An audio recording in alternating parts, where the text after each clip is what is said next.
प्रिय दर्शकों, किसी महान ज्ञानी कवि ने कहा है कि चाहे कितने ही सगे हो, मर जाना, लेकिन इन 3 लोगों पर कभी विश्वास नहीं करना। नमस्कार मित्रों, आपका स्वागत है। आज हम आपके लिए एक बहुत ही ज्ञानवर्धक कथा लेकर आए हैं। तो आपसे हमारा विनम्र निवेदन है कि आप इस कथा को ध्यान से अंत तक जरूर सुने। मित्रों, एक समय की बात है, मध्य देश में एक बहुत ही सुंदर नगर था। उस नगर में एक चोर रहता था और वह आए हर दिन छोटी मोटी चोरियां करके अपने परिवार का पालन पोषण करता था। परंतु उस चोरी के धन से उसके परिवार का पूरी तरह से खर्चा नहीं चलता था और इस कारण से वह चोर हमेशा बहुत परेशान रहता था। फिर एक दिन की बात है, वह पास ही के किसी गांव में चोरी करने चला गया। वहां पहुंचकर वह गांव में कोई सुनसान घर ढूंढने लगा जिसमें कि दिन के समय कोई ना हो। अपनी खोजना को प्रारंभ कर दिया। थोड़ी देर इधर उधर घूमने के बाद उसे एक घर दिखाई दिया जो वहां के राजा के सेनापति का घर था। तब उस चोर ने सोचा कि दिन के समय में तो सेनापति जी राजमहल में ही होंगे और घर में उनकी पत्नी अकेली होगी।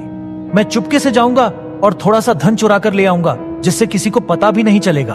परंतु मित्रों, संयोगवश उस दिन सेनापति राजमहल नहीं गया था क्योंकि उसकी पत्नी की तबीयत खराब चल रही थी। इसलिए सेनापति ने घर पर ही रहकर अपनी पत्नी का ख्याल रखने का निश्चय किया।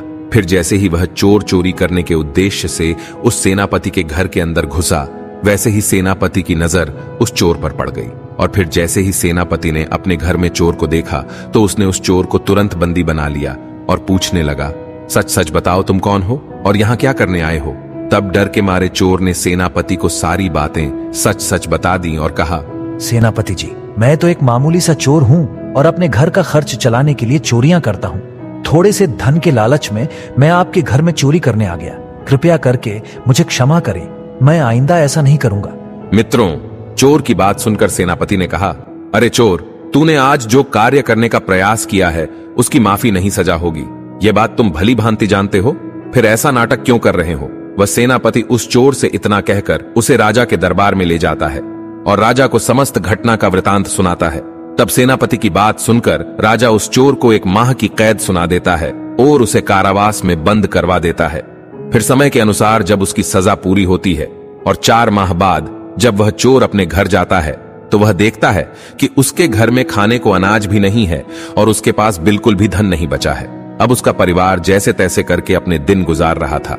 मित्रों, फिर एक दिन उसने सोचा कि पाप तो पाप होता है, चाहे छोटा हो या बड़ा। मैं चाहे छोटी चोरी करूं या बड़ी, रहूंगा तो चोर ही और पकड़े जाने पर दंड तो मुझे उतना ही मिलेगा। जबकि मुझे समान ही दंड मिलने वाला है तो क्यों ना मैं बड़ी चोरी करूं और खूब सारा धन इकट्ठा कर लूं। यदि मैं बच गया तो अपना जीवन तो अच्छे से व्यतीत कर सकूंगा। मित्रों, ऐसा निश्चय करके उसने उस नगर के राजा के ही खजाने को लूटने की योजना बनाई और वह रात होने पर राजमहल में घुस गया और किसी तरह से जहां राजा का खजाना था वह वहां पहुंच गया। वहां पहुंचकर उसने देखा कि खजाने पर कई सैनिक पहरा दे रहे हैं। इतना सख्त पहरा देखकर चोर को लगा कि इन पहरेदारों की आंखों में धूल झोंकना बहुत कठिन काम है और वह तभी सोचने लगा कि यहाँ तो साक्षात काल पहरा दे रहा है। अगर मैंने चोरी करने की कोशिश की तो मैं जीवित नहीं बच पाऊंगा। यदि मेरा जीवन ही नहीं रहेगा तो मैं धन लूट कर भी क्या करूंगा। यह सोचकर वह चोर उल्टे पांव उस स्थान से लौट पड़ा। लेकिन लौटते समय उसने सोचा कि खाली हाथ लौटने से तो अच्छा है कि कुछ ना कुछ तो यहाँ से ले ही चलूं। मेरा यहाँ आना व्यर्थ नहीं होना चाहिए। यदि थोड़ा सा भी धन मिल जाएगा तो मेरे कुछ दिन तो गुजार आराम से हो जाएगा और उसके बाद मैं किसी अन्य स्थान पर चोरी करने का प्रयास करूंगा। वह ऐसा सोच ही रहा था कि चोर के दिमाग में और एक विचार आया कि राजा के शयन कक्ष में जाना चाहिए जहाँ राजा सोता है और शायद इस समय राजा अपने कपड़े उतारकर सो गया होगा। मैं राजा के राज वस्त्र चुरा कर ले आऊंगा और उन्हें पहनकर आसानी से धन चुराकर यहाँ से निकल जाऊंगा। हो सकता है कि पहरेदार को लगेगा कि मैं ही राजा हूँ, इसलिए वे मेरे रास्ते में नहीं आएंगे और मेरा काम आसान हो जाएगा। मित्रों, ऐसा निश्चय करके वह चोर राजा के शयन कक्ष के पास पहुंच गया और उसने धीरे से पर्दा हटाकर देखा तो अंदर का नजारा देखकर आश्चर्यचकित रह गया। उसने वहां देखा कि राजा अपने पलंग पर गहरी नींद में सो रहे हैं और उनकी रानी अर्धनग्न अवस्था में पलंग पर बैठी हुई है। रानी को जागता हुआ देखकर चोर के हाथ पैर फूल गए और वह सोचने लगा, यदि रानी ने मुझे यहाँ देख लिया और राजा से कह दिया तो राजा मुझे फिर से कारावास में बंद करवा देगा। ऐसा सोचकर वह एक तरफ दीवार से सटकर खड़ा हो गया और रानी के सो जाने का इंतजार करने लगा। फिर थोड़ी ही देर बाद फिर उसने पर्दा हटाकर देखा कि रानी सोई है या नहीं, क्योंकि रानी सो जाए तो राजा के वस्त्र चुराए जाएं। तब चोर ने देखा कि रानी अभी भी उसी तरह बैठी हुई थी। ये देखकर चोर घबराता हुआ वहां रखी हुई टेबल पर बैठने लगा। जैसे ही वह टेबल पर बैठा तो उस पर रखा हुआ पानी का मटका नीचे गिर गया। मटका के टूटने की आवाज को सुनकर राजा की नींद तो नहीं खुली, परंतु रानी ने वह आवाज सुन ली। अब रानी तलवार लेकर बाहर आ गई और तलवार चोर की गर्दन पर रख दी और बोली, ए कौन है तू और यहाँ किस लिए आया है? चल अब सच सच बता, वरना तेरा सिर धड़ से अलग कर दूंगी। अब तो वह चोर डर के मारे पसीने से लथपथ हो गया और हाथ जोड़कर गिड़गिड़ा आता हुआ बोला, रानी साहिबा, मेरी जान बख्श दो। मैं एक गरीब चोर हूँ और छोटी मोटी चोरी करके अपने परिवार का निर्वहन करता हूँ। मैं ये चोरी करने के उद्देश्य से ही यहाँ आया हूँ। आप मुझे मार दोगी तो मेरे बच्चे अनाथ हो जाएंगे। मैं वचन देता हूँ कि इस बार मुझे छोड़ दो। मैं कभी दोबारा राजमहल की तरफ मुड़कर नहीं देखूंगा। मेरे छोटे छोटे बच्चों पर रहम करो। तब उसकी ऐसी बातें सुनकर रानी को उस पर दया आई और उसने कहा, सुनो, मैं तुम्हें एक शर्त पर छोड़ सकती हूँ। मैं इस समय काम से पीड़ित हूँ। यदि तुम मेरे साथ समागम करोगे तो मैं तुम्हें यहाँ से जाने दूंगी, वरना एक ही झटके में तुम्हारा सिर काट दूंगी। रानी की यह अनोखी शर्त सुनकर चोर और भी ज्यादा घबरा गया और कहने लगा, रानी साहिबा, ये आप क्या कह रही हो? मैं तो एक मामूली सा चोर हूँ और आप इतने बड़े राज्य की महारानी। मेरी क्या औकात है जो मैं आपके साथ ऐसा करूँ? मेरे लिए तो ये सोचना भी बहुत बड़ा पाप है। तब रानी ने कहा, मैं कुछ नहीं सुनना चाहती हूँ। अगर तुम्हें अपनी जान प्यारी है तो मैं जैसा कहती हूँ वैसा ही करो, वरना मरने के लिए तैयार हो जाओ। रानी का ऐसा प्रस्ताव सुनकर चोर की जान हलक में अटक गई और वह सोचने लगा, आज तो मैं बहुत ही बड़ी मुसीबत में फंस गया हूँ। यदि मैंने रानी की बात नहीं मानी तो भी मारा जाऊंगा और ना मानी तो भी मारा जाऊंगा। अब वह चोर बहुत बड़ी दुविधा में पड़ गया कि अब मैं क्या करूं, कैसे अपने स्वयं के प्राणों की रक्षा करूं। फिर समय के पश्चात अंत में उसने रानी के साथ समागम करने की बात को स्वीकार कर लिया और बोला, रानी साहिबा, आप मुझे कुछ ही क्षणों का समय दे दो। मुझे बहुत जोर से लघु शंका लगी है। पहले मुझे लघु शंका से निवृत्त होने दो, उसके बाद आप जैसा कहोगी मैं वैसा करने के लिए तैयार हूँ। चोर की ऐसी बात सुनकर रानी ने तुरंत तलवार के इशारे से शौचालय को बता दिया और चोर उसकी तरफ चल पड़ा। रानी वहीं पर खड़ी होकर उसके लौटने की प्रतीक्षा करने लगी। चोर ने इस बीच रानी की नजर से बचकर वहां से भागने की कोशिश की, परंतु मित्रों, भागते भागते जब वह द्वार पर पहुंचा तो द्वार पर जो सैनिक था उसने उसे पकड़ लिया और उससे पूछताछ करने लगा। चोर पहले से ही डरा हुआ था। उसने सैनिक को सच सच बता दिया कि वह एक चोर है और राजमहल में चोरी करने आया था, लेकिन रानी ने उसे पकड़ लिया और छोड़ने के बदले एक शर्त रखी है कि वह उसके साथ समागम करे। इसलिए मैं लघु शंका का बहाना बनाकर वहां से भाग आया। इस तरह से चोर गिड़गिड़ाकर सैनिक से उसे छोड़ने का आग्रह करने लगा। तब सैनिक ने कहा, देख भाई, मैं तुझे एक शर्त पर जाने दे सकता हूं और शर्त यह है कि तुम्हें पुनः रानी के पास लौट कर जाना होगा और रानी से कहना होगा कि मैं तुम्हारे साथ समागम करने के लिए तैयार हूं, किंतु उससे पहले तुम्हें अपने हाथ से राजा को मारना होगा। राजा अब उस सैनिक की यह शर्त और भी ज्यादा कठिन थी। तब चोर ने सोचा कि रानी की बात मान लेता तो वैसे प्राण बच भी सकते थे, परंतु अब नहीं बचेंगे। अगर रानी से यह बात कही तो रानी मेरा ही सिर काट देगी। अब चोर को चारों तरफ मौत ही मौत दिखाई दे रही थी। चोर के आगे कुआं था तो पीछे खाई और बगल में झुलसती हुई आग और सर पे बिजलियां चमक रही थी। मित्रों, चोर मजबूर होकर वापस रानी के पास गया और बोला, रानी साहिबा, मैं आपके साथ संबंध तो बना लूंगा, लेकिन मुझे एक बात का डर है कि उस समय राजा साहब नींद से जागे तो ना आप बचेंगी और ना ही मैं, और राजा साहब हम दोनों को मार डालेंगे। इसलिए आपको एक काम करना होगा कि आप अपने हाथ से राजा का सिर काट दीजिए, फिर हम निडर हो जाएंगे। अगर आप इतना कर सकें तो मुझे आपकी शर्त मंजूर है, वरना मैं आपके हाथों मरना उचित समझूंगा। आप मुझे ही मार दीजिए। काम से वशीभूत रानी चोर से कहने लगी, ठहरो, ये मेरे लिए कौन सी बड़ी बात है? वैसे भी राजा जी मुझे काम सुख तो देते हैं नहीं। चलो देखो, मैं अभी राजा साहब को मौत के घाट उतार देती हूँ। मित्रों, इतना कहकर रानी ने दोनों हाथों से तलवार पकड़ी और सोए हुए अपने पति का सिर काट दिया। जब रानी ने राजा का सिर काट दिया तो सारा कमरा खून से लथपथ हो गया और राजा के खून से रानी भी रंग गई। उस रानी ने अपने जीवन में पहले कभी इतना भयंकर दृश्य नहीं देखा था। राजा का सिर धड़ से अलग करने के कारण रानी की समागम की सारी इच्छा एक ही पल में समाप्त हो गई और वह भयानक दृश्य देखकर रानी बेहोश होकर गिर पड़ी। रानी को बेहोश देखकर चोर ने सोचा, चलो अब यही सही मौका है यहां से बच निकलने का। इतना सोचकर वह चोर राजा के शयन कक्ष से कुछ स्वर्ण मुद्राएं लेकर वहां से चला गया। उधर सुबह होते ही राजमहल में शोर मच गया कि कोई राजा साहब को मार गया, मगर राजा को मारने वाले का कौन था उसका कोई पता नहीं चल पा रहा था। सब लोग बड़े आश्चर्य में थे कि इतना सख्त पहरा होने के बाद भी राजा को सोते हुए किसी ने कैसे मार डाला। इधर रानी भी दहाड़ मार मार कर रो रही थी। इस रहस्य को पूरे राजमहल में केवल वही सैनिक जानता था कि रानी और उस चोर में से किसी एक ने ही राजा को मारा है, परंतु उसने इस बात की चर्चा किसी से नहीं की। राजा के अंतिम संस्कार की पूरी तैयारी हो चुकी थी। अब रानी ने जाने अनजाने में काम वासना के कारण राजा का सिर धड़ से अलग कर दिया था, तो उधर रानी ने भी घोषणा कर दी कि वह अपने राजा के साथ सती होना चाहती है। रानी का ऐसा निर्णय जानकर किसी ने रानी पर संदेह नहीं किया, क्योंकि अगर रानी ने राजा को मारा होता तो वह राजा के साथ सती क्यों होती। इधर रानी सारे श्रृंगार करके राजा के साथ चिता पर जाकर बैठ गई। राज्य के सभी लोग उस चिता पर एक एक करके लकड़ी रख रहे थे और उन्हें नमन करके पीछे लौट रहे थे। इस प्रकार सबसे अंत में वह सैनिक भी राजा की चिता पर लकड़ी रखने गया जो इस रहस्य को जानता था। उसने धीरे से रानी के कान में कहा, महारानी, आप तो सती हो जाएंगी, लेकिन मुझे इतना तो बता दीजिए कि राजा को आपने मारा था या उस चोर ने। सैनिक के मुंह से यह सुनकर रानी चौंक पड़ी। वह समझ गई कि इसका मतलब इस भेद को यह सैनिक भी जानता है। फिर रानी ने कहा, सुनो, राजा को ना तो मैंने मारा है ना उस चोर ने। अगर तुम्हें यह जानना है कि राजा को किसने मारा है तो तुम नगर से बाहर उत्तर दिशा में जो जंगल है उसमें चले जाओ। वहाँ एक कुटिया में एक बुढ़िया रहती है, वह तुम्हें इस रहस्य को जरूर बता देगी। मित्रों, अब सैनिक को यह रहस्य जानना था, इसलिए वह अगले ही दिन रानी के बताए अनुसार उस घनघोर जंगल में चला गया। जंगल में पहुंचने पर उसे वह कुटिया दिखाई दी जिसमें वह बुढ़िया रहती थी। सैनिक उस बुढ़िया के पैर पकड़कर बोला, माँ जी, मैं एक रहस्य जानने के लिए आपके पास आया हूँ। मैं आपसे यह जानना चाहता हूँ कि राजा साहब की हत्या किसने की, आप मुझे बताइए। तब बुढ़िया माँ कहती है, बेटा, अगर तुझे यह अनोखा रहस्य जानना है तो तुझे एक काम करना होगा। मेरी कुटिया के बाहर एक बकरा बंधा हुआ है, तू अपनी तलवार से उसका सिर काट दे और सिर कटते ही बकरे का धड़ वहीं गिर जाएगा और उसका सिर हवा में उड़ने लगेगा। तब तुम उस बकरे के सिर के कान पकड़कर लटक जाना। वह बकरे का सिर तुझे जिस जगह पर ले जाएगा वहाँ पहुँचकर तुझे तेरे सवाल का जवाब मिल जाएगा कि राजा को किसने मारा है।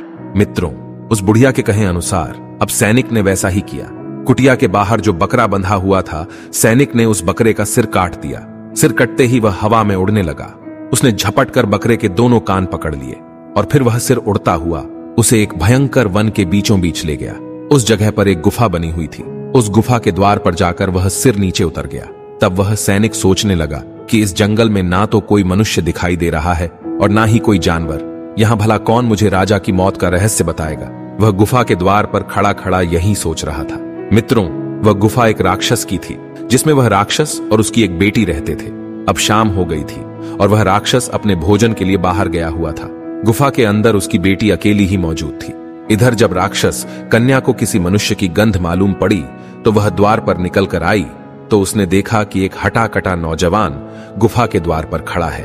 तब राक्षस कन्या ने सोचा कि अगर मैंने इसे खा लिया तो मेरे एक समय की भूख मिट जाएगी और अगर मैंने इसे जिंदा रखा तो यह नौजवान मेरे बहुत काम आएगा। राक्षस कन्या ने तुरंत एक अत्यंत सुंदर लड़की का रूप बनाया और उसके सम्मुख पहुंच गई। इतनी सुंदर स्त्री उस सैनिक ने आज तक पहले कभी नहीं देखी थी। वह सैनिक उसे देखते ही उस पर मोहित हो गया। लड़की भी उसे अपनाने के लिए आई थी, इसीलिए उसे अपनी गुफा में बुलाकर ले गई और फिर उसने उसके साथ खूब मस्ती की। जब राक्षस के आने का समय हुआ तो लड़की ने उसे मक्खी बनाकर दीवार पर चिपका दिया। जब राक्षस वापस आया तो उसे मनुष्य की महक आने लगी। उसने अपनी लड़की से पूछा, बेटी, मुझे किसी मनुष्य की गंध मालूम पड़ रही है। मुझे लगता है कि कोई मनुष्य हमारी गुफा में घुस आया है। तब बेटी बहाना बनाती हुई बोली, पिताजी, ये आप कैसी बात कर रहे हैं? हमारे होते हुए कौन मनुष्य यहाँ आने की हिम्मत करेगा? यदि कोई आने का प्रयास भी करेगा तो मैं तो उसे कच्चा चबा जाऊंगी। इस तरह उसने राक्षस को गुमराह कर दिया। राक्षस की तो रोज की वही दिनचर्या थी। शाम होते ही शिकार के लिए निकल जाता था और सुबह होने तक शिकार करके और उसे लेकर वापस अपनी गुफा में आ जाता था। अब वह राक्षस कन्या रोज उसे रात होने पर पुरुष बना देती थी और दिन में उसे मक्खी बनाकर दीवार पर चिपका देती थी। इस प्रकार सैनिक को राक्षस की गुफा में रहते रहते काफी दिन बीत चुके थे। अब धीरे धीरे उसे अपनी पत्नी और बच्चों की याद आने लगी, परंतु वह राक्षस कन्या के चंगुल से नहीं निकल पा रहा था। फिर कुछ दिन ऐसे ही बीतने के बाद एक दिन उसे मौका मिल गया और वह किसी तरह रात में वहां से भाग निकला। भागते भागते कई दिनों के बाद वह अपने नगर पहुंच गया। अपने घर पहुंचकर उसे बहुत खुशी हुई। अपने बच्चों से मिलकर वह बहुत प्रसन्न हुआ और सोचने लगा, अच्छा हुआ जो मैं वहां से चला आया, न जाने कब तक वह मुझे मक्खी बनाकर वहां रखती। मित्रों, फिर इसी तरह उस सैनिक को अपने घर पर रहते हुए काफी दिन बीत गए। फिर एक दिन उसे फिर उस लड़की की याद आई और दिन ब दिन धीरे धीरे उसे उस राक्षस बनी सुंदर लड़की की याद आना बढ़ गई। अब तो दिन रात वह उसके ख्यालों में खोया रहता, उसकी सुंदरता को याद कर उससे मिलने की इच्छा करता। अब तो उसे उसके बिना न खाना अच्छा लगता न पीना, हर समय यही सोचता था कि उससे किस तरह मिलन होगा। धीरे धीरे और समय बीता और वह सैनिक उस राक्षस कन्या से मिलने के लिए तड़पने लगा। उसने फिर से उसके पास जाने का निश्चय किया। उसने सोचा, पिछली बार तो मुझे उस बुढ़िया ने पहुंचा दिया था, लेकिन अब मैं वहां से भाग कर आया हूं, इसलिए मुझे रास्ते का भी ज्ञान नहीं है। क्यों ना मैं एक बार फिर उस बुढ़िया की सहायता ले लूं। मित्रों, ऐसा सोचकर वह फिर से उसी बुढ़िया की कुटिया पर पहुंच गया और हाथ जोड़कर बोला, हे माँ जी, एक बार मुझे फिर से उसी स्थान पर भेज दो जहां पर मुझे पहले भेजा था। वह सैनिक राजा की हत्या का रहस्य भूल चुका था। अब तो राक्षस कन्या से मिलने की बेचैनी उसके अंदर बढ़ती जा रही थी। वह बुढ़िया समझ गई कि यह काम के वशीभूत है। उस बुढ़िया ने सैनिक से कहा, बेटा, पहले तो मेरे पास एक बकरा था जिसके कान पकड़कर तुम वहां चले जाते, परंतु अब तो वह भी नहीं है। अब मैं तुम्हें कैसे पहुंचा हूँ? तब सैनिक ने कहा, हे माता जी, मैं जीवन भर आपका गुलाम रहूंगा, बस एक बार आप मुझे उस। तब बुढ़िया ने कहा, बेटा, मैं तुझे मिला तो दूंगी, पर इसके लिए तुझे अपने बेटे को मेरे पास लाना होगा। सैनिक बोला, ये कौन सी बड़ी बात है, बस आप मेरा इंतजार करना, मैं अभी उसे जाकर ले आता हूँ। इतना कहकर सैनिक फटाफट अपने घर की ओर लौट गया और अपने बेटे को बुलाकर ले आया। तब बुढ़िया ने कहा, बेटा, जिस तरह तुमने बकरे का सिर काटा था, उसी तरह तुम अपने बेटे का सिर भी काट देना, फिर उसी तरह इसका सिर भी हवा में उड़ने लगेगा। फिर तुम इसका सिर पकड़ लेना और यह तुम्हें उसी स्थान पर पहुंचा देगा। मित्रों, काम का वशीभूत रहकर वह सैनिक अपने बेटे का सिर काटने के लिए तैयार हो गया। जैसे ही उसने तलवार लेकर बेटे का सिर काटना चाहा, तब उस बुढ़िया ने उसका हाथ पकड़ लिया और कहने लगी, ठहरो, यह तुम क्या कर रहे हो? यही तो तुम्हारे प्रश्न का जवाब है। तब सैनिक कहने लगा, हे माता, ये आप क्या कह रही हो? ये कैसा जवाब है? मैं कुछ समझा नहीं। तब उस बुढ़िया ने सैनिक से कहा, बेटा, चाहे कितने भी सगे हो, इन 3 लोगों पर कभी भरोसा मत करना। पहला, राजा को ना चोर ने मारा था और ना रानी ने राजा को हवस ने मारा था। जिस तरह काम वासना में अंधा होकर तुम अपने बेटे को मारने के लिए तैयार हो गए, इसी हवस के वशीभूत होकर मनुष्य अंधा हो जाता है और गलत से गलत काम भी कर जाता है। हे बेटा, दूसरा है धन। एक मनुष्य धन के लालच में आकर कोई भी किसी को मार डालता है। और तीसरा, क्रोधी व्यक्ति क्रोध में अंधा होकर सब कुछ भूल जाता है और वह सब कर डालता है, जिससे जीवन भर उसे पछताना पड़ता है। क्रोध में उसकी बुद्धि विवेकहीन हो जाती है और वह अपना पराया कुछ नहीं देख पाता। इन तीनों से हमेशा बचकर रहना चाहिए, अन्यथा जीवन भर पछताना पड़ता है। तो मित्रों, इस प्रकार हवस, लालच और क्रोध, इन तीनों का प्रभाव इंसान के जीवन को पूरी तरह से बदल सकता है और वह सही गलत का अंतर नहीं समझ पाता। यही कारण है कि इन तीनों पर कभी भी भरोसा नहीं करना चाहिए।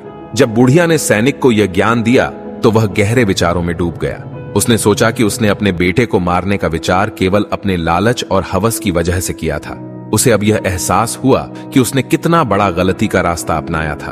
अब वह अपनी गलती से सीखा और अपनी जिंदगी को बेहतर बनाने का प्रण लिया और आगे उस सैनिक ने बुढ़िया का आभार व्यक्त किया और अपने घर की ओर लौट पड़ा।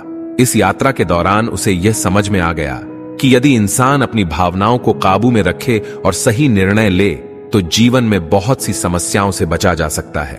अब वह समझ गया था कि असली शांति सच्चाई और विवेक से आती है, न कि हवस, लालच या क्रोध से।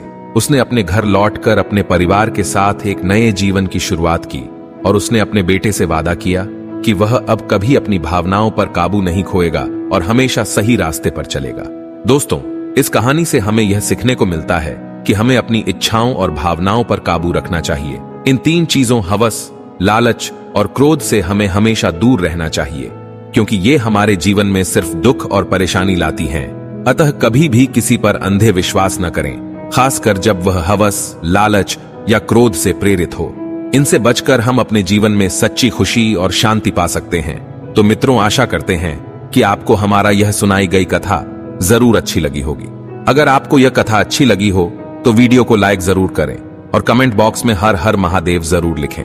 इसके साथ ही ऐसी ही ज्ञानवर्धक कहानियां सुनने के लिए हमारे चैनल 18 पुराण को सब्सक्राइब करना बिल्कुल न भूलें। कथा को अंत तक सुनने के लिए आपका